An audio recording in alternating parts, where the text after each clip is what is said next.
Good morning everyone. मेरा नाम है राहुल। आप देखना शुरू कर चुके हैं टीचिंग वॉरियर चैनल। सुबह सुबह 7 बजे ही हम दे देते हैं आप लोगों को हिंदी का प्रैक्टिस सेट, जिससे कि एक आपकी प्रैक्टिस बनी रहे। ठीक है। एक्सपेक्टेड क्वेश्चन जितने हो सकते हैं या क्वेश्चन किस किस तरीके से फ्रेम हो सकता है वो सब बताते हैं आपको। आज से थोड़ा सा ना स्लो पढ़ाया करेंगे, क्योंकि कल कुछ लोगों के मैसेज आए जिसको थोड़ा फास्ट करना है ना, तो यूट्यूब में ऑप्शन होता है स्पीड बढ़ाने का, तो स्पीड बढ़ा लेना अपनी। ठीक है। देखो, बंदी का अर्थ होता है कैदी। क्या अर्थ होता है बंदी का? कैदी। कैदी। इसका समरूपी शब्द है बंदी। अब देखो, ये कुछ ऐसी चीजें होती हैं याद ही करनी पड़ती हैं। तो बंदी का मतलब क्या होगा? भाट। क्या अर्थ हो जाएगा? भाट। Next question. देखो, वर्तमान काल के भेद पूछ रहा है। क्या पूछ रहा है? वर्तमान काल के भेद। वर्तमान काल के 5 भेद हैं, भूतकाल के 6 भेद हैं, और भविष्य काल के कितने भेद हैं? 3। ठीक है, याद रखना। आंसर क्या हो जाएगा आप लोगों का? 5।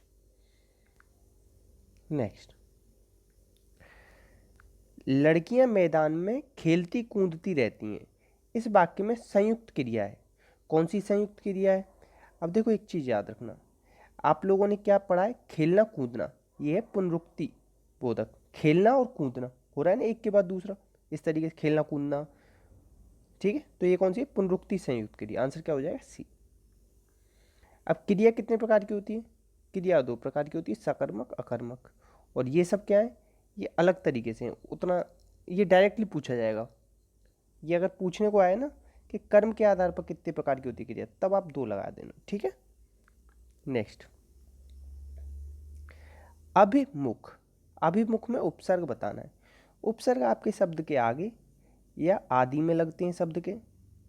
संस्कृत में 22 उपसर्ग होते हैं। आ, अब, उप, अप, अभि, अधि, अनुशम, शून्य में निर, दुर्दोष, इस तरीके से। तो इसमें क्या है? अभि। अभि धनमुख। ठीक है, क्या है? अभि। ठीक है, आंसर क्या हो जाएगा आपका? सी। Next question.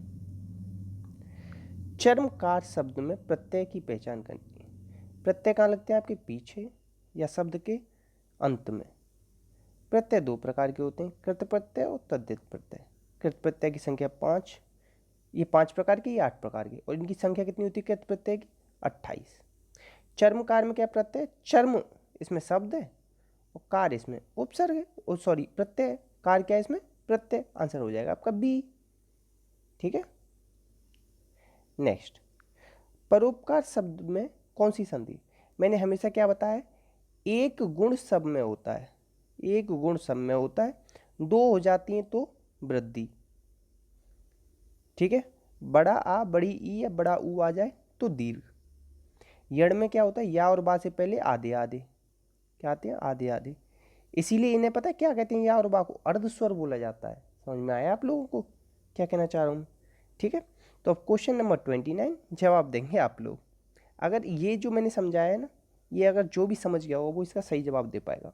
तो देखते हैं आज कौन कौन समझ में आया है ये क्वेश्चन। ठीक। Next question.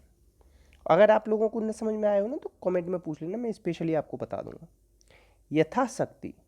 जहाँ पे भी आपको यथा दिख जाए, उपसर्ग दिख जाए, अव्यय दिख जाए, या ऐसा कोई उदाहरण दिख जाए जिसका बहुवचन नहीं बना सकें, ठीक है, या एक और मैं बताना चाहूँगा, पार, हिमालय पार, यमुना पार, गंगा पार, ये सब आ जाए ना, तो आंसर क्या होगा आपका? अव्ययभाव।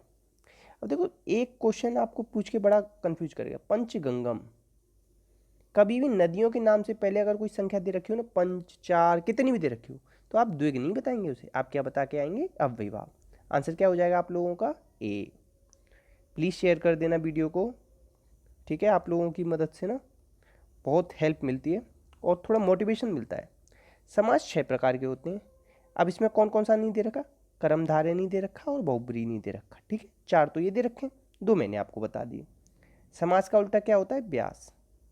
समास का विलोम क्या होता है? ब्यास। ठीक है। Next question.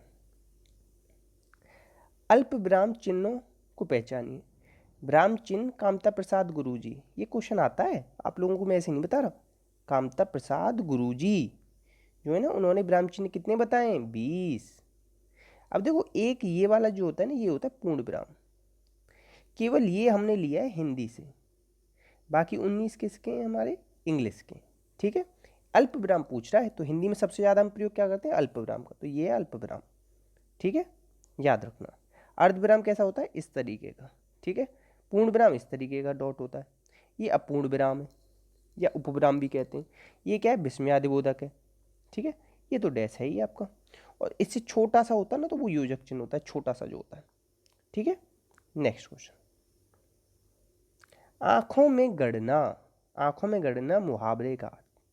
मुहावरा तो मैं आपको बताता हूँ अरबी भाषा का है शब्द है ये मुहावरा।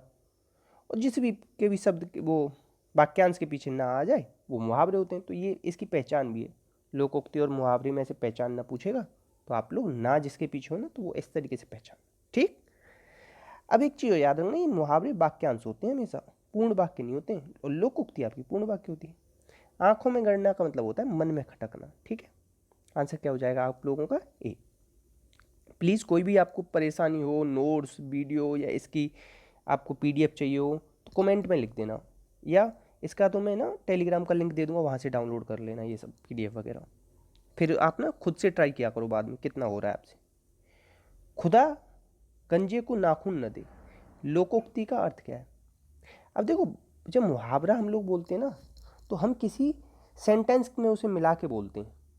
ठीक है, और जो लोकोक्ति होती है ये पूर्ण वाक्य होती है। क्या होती है, अपने आप में पूर्ण वाक्य। लोकोक्ति का मतलब क्या होती है, लोक में प्रचलित उक्ति। खुदा गंजे को नाखून न दे मतलब होता है अत्याचारी को शक्ति नहीं देनी चाहिए, अत्याचारी को शक्ति नहीं मिलनी चाहिए। आंसर हो जाएगा आप लोगों का ए। ठीक है, और जिसको ये स्लो लग रहा हो ना पढ़ाना वो स्पीड तेज कर लेना प्लीज़। पहले और तीसरे चरण में 13-13, दूसरे और चौथे चरण में 11-11 मात्रा। ये किस छंद में होती है, सम्मात्र, देखो मात्रिक, वार्णिक और मुक्तक, तीन प्रकार का होता है आपका छंद। ठीक है, अब मात्रिक जो पूछा जाता है आपसे ज़्यादातर, एक होता है सम्मात्रिक, अर्धसम्मात्रिक, विषममात्रिक। सम्मात्रिक में होते हैं चौपाई, रोला, गीत और हरिगीत का, दोहा, सोठा, रोला, उल्लाला, ये आपके होते हैं अर्धसम्मात्रिक में। 13 और 11 मात्रा किस में होती हैं, ये दोहा में होती हैं। अगर ये पूछ लेता 11 और 13 मात्रा किस में होती हैं तो वो होती है सोरठा में। किस में होती है, सोरठा में। चौपाई में आपकी 16 होती हैं और रोला में कितनी होती हैं आपकी 26। ये 26 मात्राएं पूछी जाती हैं, बहुत सारे एग्जामों में पूछी रोला में कितनी मात्रा होती है, 24, 25, 26, 27 ऐसे दे देगा, आपको 26 लगा के आना है। और लिख लेना, ये स्टार मार्क कर लेना, अच्छा क्वेश्चन। ठीक है, नेक्स्ट क्वेश्चन। लाल देह लाली लसे, अरुधरी लाल लंगूर। तो इसमें छंद बताना है। तो छंद कैसे बताते हैं, हमें गिननी पड़ेगी मात्रा। देखो लाल में 2 मात्रा फिर 1। ठीक है, अब इसमें 1 है और इसमें 2 है, 2 2 1 2 2 और 2 4 और 2 6 7 8 9 10 11 12 13। अगर ये 13 हैं तो ये 11 हो जाएंगे, फिर ये 13 हो जाएंगे, फिर ये 11 हो जाएंगे। तो कौन सा छंद हो गया आपका, दोहा। दोहा में 13 11 होती है ना, 13 11 13 11 होती है ना। और अगर ये, और इसी को अगर मेरे को सोठा बनाना हो तो पता है क्या करूँगा, इस वाली लाइन को आगे लिख दूंगा, इस वाली लाइन को पीछे लिख दूंगा। ठीक है, तो वो हो जाएगा फिर सोठा, 11 13 हो जाएंगे। कन्फ्यूजन हो रहा हो ना तो दूर हो जाएगा, कमेंट बॉक्स में लिख देना। जमीन का पर्यायवाची पूछ रहा है तो कौन सा जमीन का पर्यायवाची नहीं। अब पृथ्वी धरती ये दो तो हर कोई जानता हो जरूर, ऐसा हो ही नहीं सकता कि कोई न जानता हो कि जमीन का पर्यायवाची ये दो। अब वसुधा भी होता है आपका, ये भी जान लो। अब बिटप ये होता है पेड़ का, किसका होता है, पेड़ का। अगर धरती की और ज़्यादा आप लोग पर्यायवाची जानते हो तो प्लीज़ कमेंट में लिख के बताना, उसे हमें भी जानने को मिलेगा और बाकी जितने भी लोग कमेंट करते हैं तो वो लोग भी देख लेंगे, तो उस बहाने उन्हें भी कुछ नया सीखने को मिलेगा। ठीक है, कामायनी के रचयिता, कामायनी के रचयिता कौन है, कामायनी के रचयिता हैं जयशंकर प्रसाद। और इसमें श्रद्धा, श्रद्धा नाम की नायिका है। ठीक है, महादेवी वर्मा की क्या है, यामा, गिल्लू, दीपशिखा, रश्मि। ठीक है, सुमित्रा नंदन पंत की कौन कौन सी, युगपथ, युगांत, वीणा, गुंजन। ठीक है, लोकायतन, उत्तरा, चिदम्बरा, ये सब सुमित्रा नंदन पंत की। ठीक है, याद रखना। नेक्स्ट, व्यास सम्मान किससे संबंधित है, तो व्यास सम्मान संबंधित है साहित्य से। किससे, साहित्य से। अच्छा चलो, वाह बहुत अच्छा क्वेश्चन। व्यास का विलोम क्या होता है, व्यास का विलोम क्या होता है, ये मैंने बहुत बार आपको बताया, आज अगर कोई बता पाया तो समझ जाऊंगा उस ढंग से देखता है ध्यान से वीडियो को। तो व्यास का विलोम बताना। अच्छा कोई ये बताना, साहित्य अकेडमी अवार्ड, साहित्य अकेडमी अवार्ड कब से स्टार्ट हुए हैं अपने इंडिया में, ठीक है। नेक्स्ट, उत्तर प्रदेश की वो बोलियाँ जो विदेशों में भी बोली जाती, ऐसी कौन सी बोली है जो विदेशों में बोली जाती, वो है भोजपुरी। मॉरिशियस कंट्री है ना, वहाँ बहुत ज़्यादा बोली जाती, ठीक है। नेक्स्ट क्वेश्चन, चलो इतने ही क्वेश्चन थे, प्लीज़ शेयर कर देना। आप सबसे हाथ जोड़कर रिक्वेस्ट है, शेयर जरूर कर देना अगर मेहनत अच्छी लग रही हो। अगर मेहनत अच्छी लगे ना दिल से लाइक कर देना। एक किसी दोस्त से शेयर करना कि उसे कहना कि देख ले एक बार वीडियो, देखेगा तो पक्का पसंद आएगी। तो प्लीज़ ये आपसे रिक्वेस्ट है, शेयर कर देना वीडियो को। जो पूछा है वो कमेंट बॉक्स में बता देना, बाकी डाउट हो तो पूछ लेना। बाकी अपना और अपनों का ध्यान रखना। जय हिंद, जय भारत।